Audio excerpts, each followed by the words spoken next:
This 5-minute solution will show you how to fix WhatsApp messages search not working on iPhone.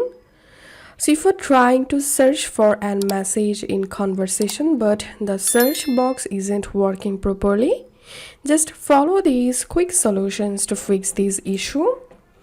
The first solution is go to your iPhone settings, tap on your name, tap on iCloud, and here search for WhatsApp.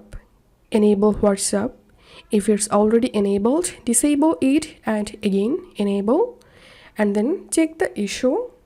And the second solution is offload the WhatsApp app. Go to General, iPhone storage, tap on WhatsApp, offload the app and reinstall it from here, and then check the issue.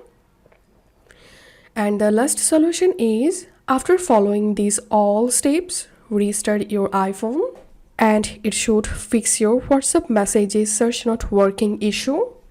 If you find this video helpful, don't forget to subscribe 5-minute solution. See you in the next video.